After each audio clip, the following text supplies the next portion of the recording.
अरे ऐ जवान बतला मुझे क्या है तेरा नाम।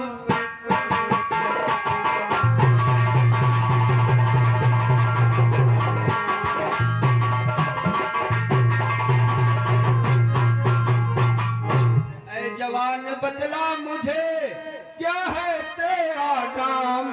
अरे क्यों आया मेरे पास में मुझसे क्या है।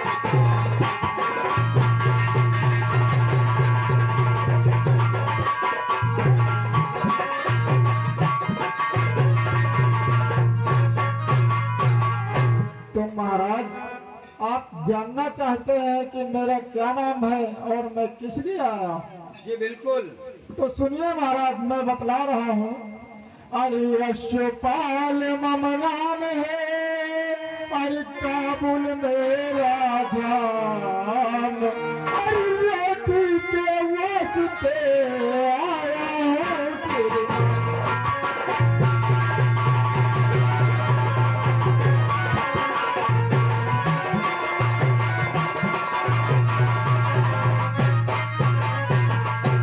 महाराज मेरा नाम अश्वपाल है और मैं काबुल का रहने वाला हूँ। आपके यहाँ नौकरी के लिए आया हूँ महाराज। देखो अश्वपाल जी महाराज। मैं तुम्हें नौकरी तो दे सकता हूँ, लेकिन अपनी महारानी से सूद सलाह करने के बाद ही मैं तुम्हें नौकरी ठीक पर है रखूंगा। महाराज, आप सलाह कर लीजिए और मैं तब तक आपका इंतजार करता हूँ महाराज। ठीक है।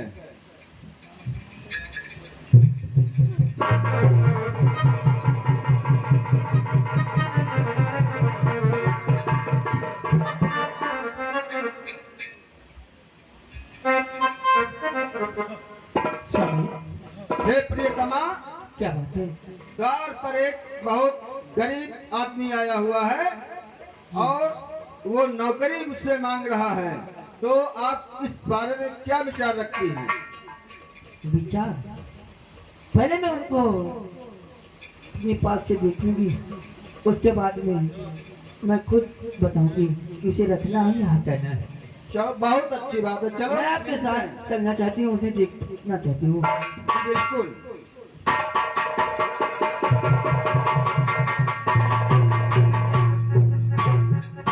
महारानी की जय हो। महारानी की जय हो।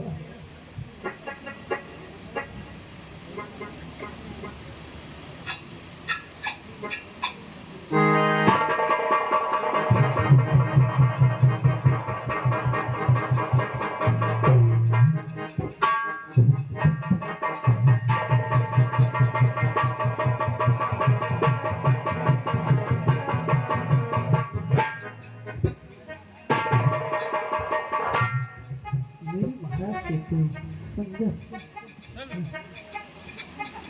क्यों ना इसे नौकरी करेंगे, बाद में इसे बातें करेंगे। स्वामी हाँ महारानी। मेरा इरादा है कि इन्हें नौकरी दे दिया जाए।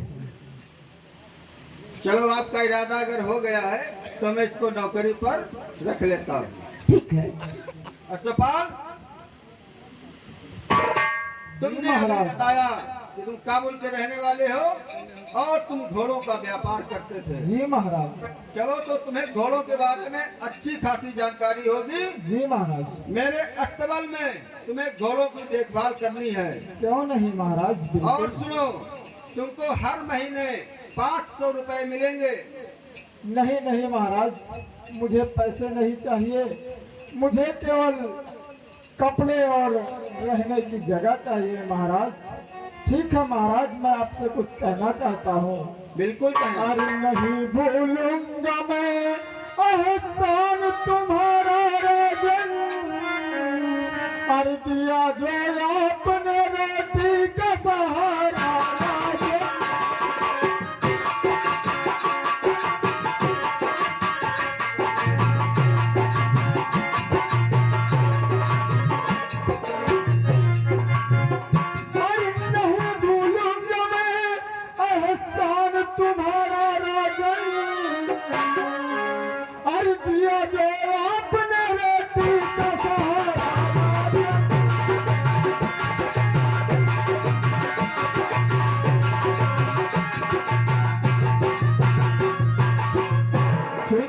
महाराज, आपने मुझे नौकरी दे दी है तो मैं इसी समय अस्तबल जाता हूँ और आपके घोड़ों की देख रेख करता हूँ महाराज। हाँ दोस्तों, और सीन पर गौर कीजिएगा। महारानी के कहने पर महाराज ने अश्वपाल, जो कि गोरखनाथ का ही बदला हुआ रूप है, और उसको नौकरी देते हैं और महारानी उस पर मोहित हो जाती है। इसके पश्चात महाराज और महारानी जाकर के विश्राम करते हैं और महारानी चली जाती है और फिर महाराज अपने दरबार में बैठे हुए हैं। महाराज भरथरी अपने दरबार में बैठे हुए हैं और तभी उनके सामने अचानक एक बीन गिरती है। उनके सामने अचानक एक बीन गिरती है। उसके बाद देखिए फिर क्या बातचीत होती है।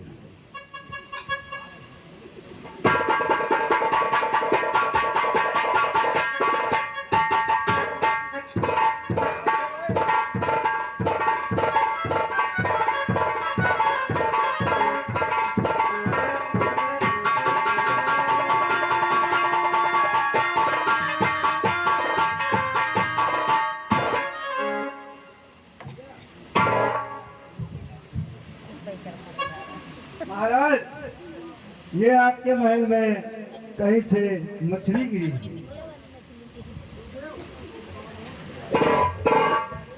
अरे ये क्या है? ना बादल में जो है कोई धुआं सा है, ना कोई बिजली कड़क रही है, ना कोई पानी गिरने वाला है। तो ये बिजली, ये मीन आखिर दरबार में गिरी कहाँ से? महाराज जी, हमको भी पता नहीं है, ऊपर से गिरी है। द्वारपाल, हाँ महाराज। अब मुझे इस मीन के बारे में जानकारी करना है कि दरबार में मीन गिरना शुभ होता है या अशुभ होता है। इसलिए द्वारपाल जाओ और पूरे राज्य में मुनादी सुनाओ कि इस मीन के गिरने के बारे में और शुभ और अशुभ के बारे में जो भी सही जानकारी देगा उसे मनचाहा इनाम मिलेगा। ठीक है।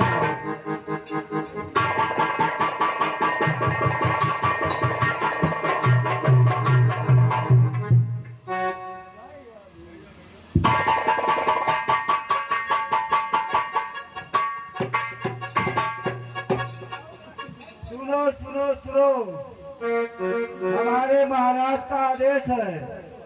महाराज के यहाँ एक मीन गिरी है। इसके बारे में जो जानकारी बताएगा उसको मुंह मांगा इनाम दिया जाएगा। सुनो सुनो सुनो, अब देखिए, सुनो सुनो सुनो। महाराजा भरतरी अपने दरबार में बैठे हुए हैं और उसके बाद देखिए विद्वान लोग आते हैं और उसके पश्चात देखिए क्या होता है। महाराजा भरतरी के दरबार में जब मीन गिरी तो उस मीन का क्या जीत कारण था? ये वही मीन है दोस्तों जो अश्वपाल यानी कि गोरखनाथ जी के द्वारा गिराई गई है। ये वही मीन है और इस मीन का क्या कारण है, जब विद्वान लोग आएंगे तब उसके बारे में चर्चा करेंगे। दरबार राजाओं से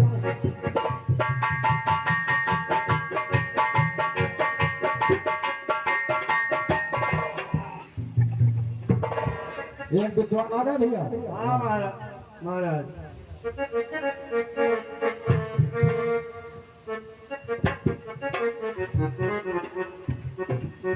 आप विद्वान हैं?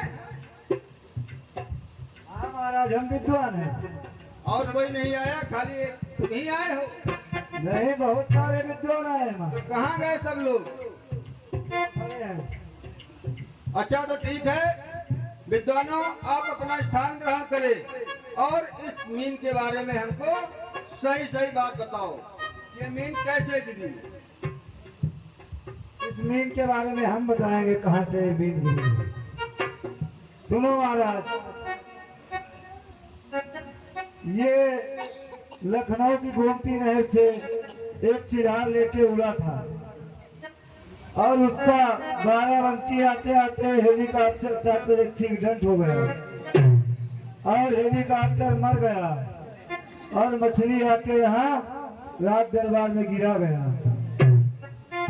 तो इसीलिए महाराज हमको इतनी जानकारी है।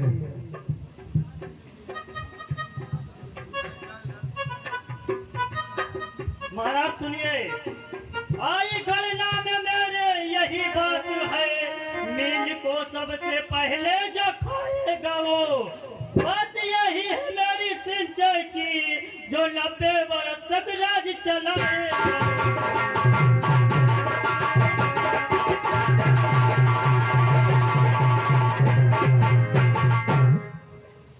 राजन, जो इस मील को पहले खाएगा वो 90 वर्ष तक राज करेगा, और जो बाद में खाएगा वो योगी का भेद बनेगा।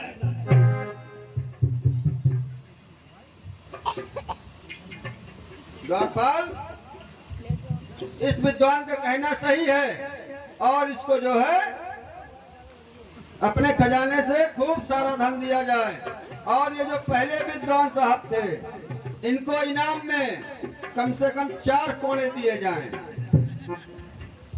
नहीं महाराज, ऐसा ना करें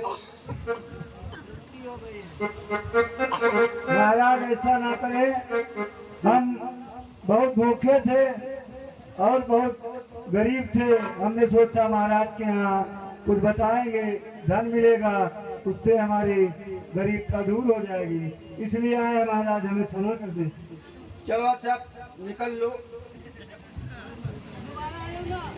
अरे अगर यही बात है तो सुनो गौर से, अगर यही बात है,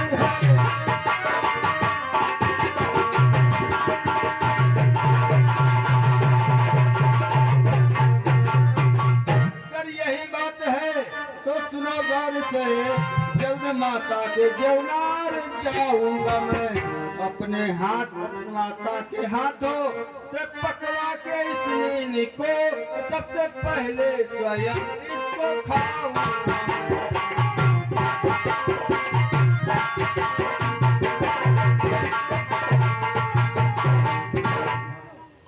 अब मैं ये माता को मीन दे रहा हूँ, और उनके हाथों से इस मीन को पकवा करके और सबसे पहले खाऊंगा। हे माता, और अब भर्तृहरि जा करके अपनी माता के पास जाते हैं,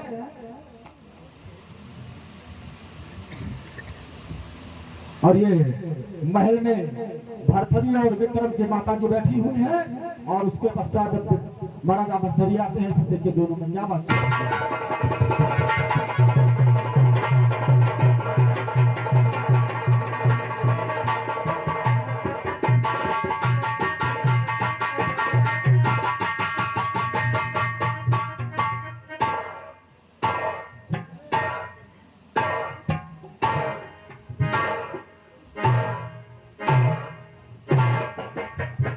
माता जी के चरण में भर्तृहरि का प्रणाम स्वीकार हो। जुग जुग जुग बेटा, बेटा ता जुग जुग बेटा, तुम जियो सदा रहो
राज दरबार में उपस्थित किया गया और बुलाया गया।